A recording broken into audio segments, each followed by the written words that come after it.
And again, he was keeping a lot of the good material for solo projects. If you look at the sleeve with guys holding up flags and this kind of thing, a little bit more style and substance. If you actually look at some of the songs on Renegade, it seems like a lot of problems in his personal life were being reflected in the songs, and I think he was in a bit of turmoil. I don't think he had his eye on the ball, quite honestly, and there's nothing wrong in that. It's very difficult to keep your eye on the ball when you're making so many records, touring, and etc., etc. So I think Renegade was a little bit of marking time. I mean, the album's not a bad album, but it's not a stunning album either. There are a couple of good tracks. Mexican Blood springs to mind. That's sort of more of a classic Thin Lizzy sort of driving rock track. She had Mexican blood. She had Mexican blood. We had Phil again going for the American line of things, the Mexican and Hollywood titles that again hark back to his feeling for Americana, but there wasn't a great deal of Celtic influence in there now. To some extent, Lizzy were now a hard rock band that happened to have a charismatic singer, whereas before they were regarded as something very much one of a kind. The album has a disjointed feel. I don't think Snowy White's heart was completely in it, so there wasn't that kind of homogeneous sort of instant feel-good factor from the guitars that we've come to expect from Thin Lizzy. On this album, I don't think he sparked with Scott Gorham in the same way that Brian Robson did. By the time Renegade came out, Lizzy were no longer really singles chart contenders. They had obviously declined in general popularity, and something else was needed to come in and give them a good kick. And it was a period really where they needed another ingredient now to rekindle the fire. They'd run out of ideas, basically. There's only so many ideas you can have on electric guitar. So I think that Lynott had been used to writing where he knew that he could always rely on that the guitars would take the song to a really exciting place, take it up a gear after he'd sort of really sung one verse, chorus, second verse, and then second chorus. And on this album you can hear that that's what he's done, relying on the guitars to sort of take it to the next level, and in fact it kind of falls flat in his face. What he needed as a leader was people to lead and people to challenge him. He worked best in that clashing situation. Lynott suddenly didn't have anyone to clash with, and I think it showed on Renegade, which was a real disappointment.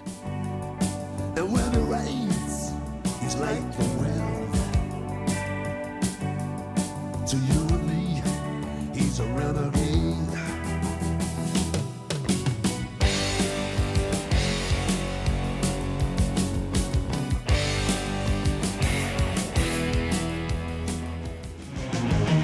Cold summer, cold stone sweat, running out the back of my neck.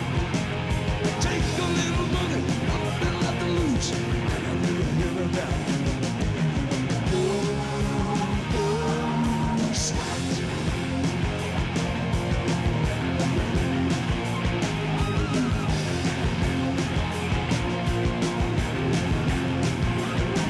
Take chances on the outside, a little bit is there. Feel lucky on the inside. Summer, cold sweat, running out the back of my neck.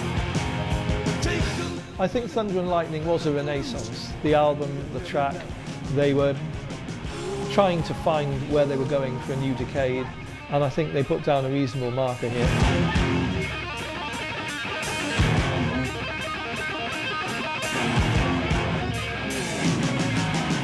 Thunder and Lightning album sees John Sykes come into the band, playing guitar and adding vocals, and having quite a big influence, I think, for the good.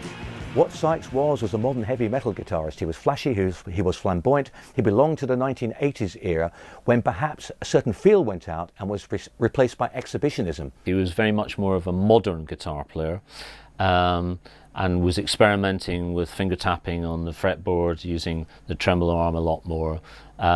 A very accomplished player, and brought really quite a modern, slightly sort of transatlantic sound to the band. John Sykes, I think, was probably more suited to the heavy metal that he went into, but for the time he was there, he gave Lizzy a good kick up the backside when they needed it. He was a good player. I think he was the wrong choice for Thin Lizzy. But in saying that, the album I think is better than the previous 2 albums.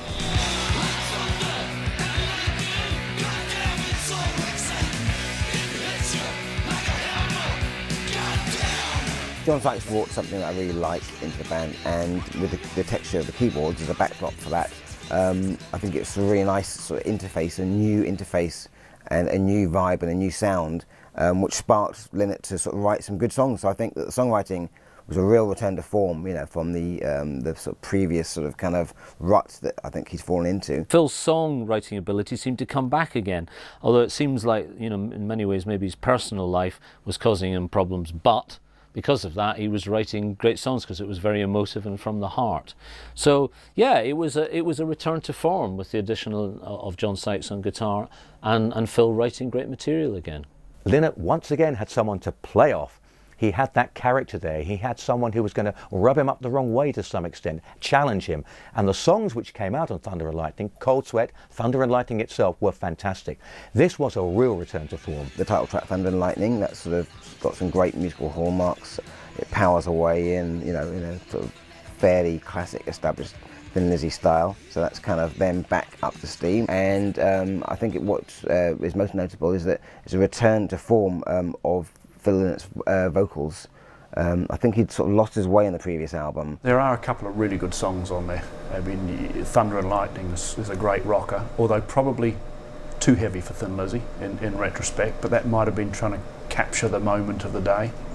And the album was worth it for one song alone, and that's When the Sun Comes Down.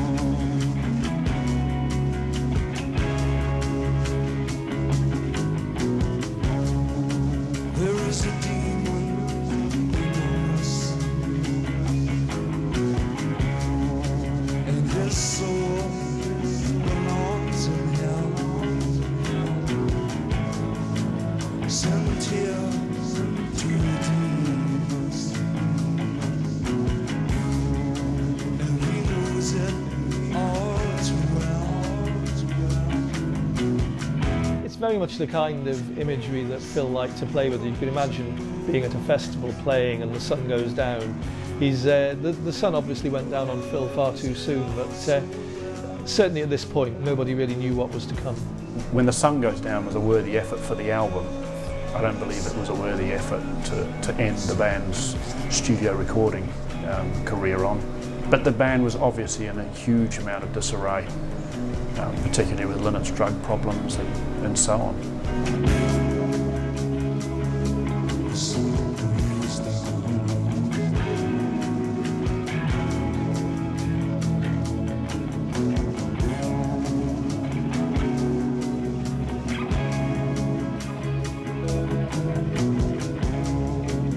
She tries her best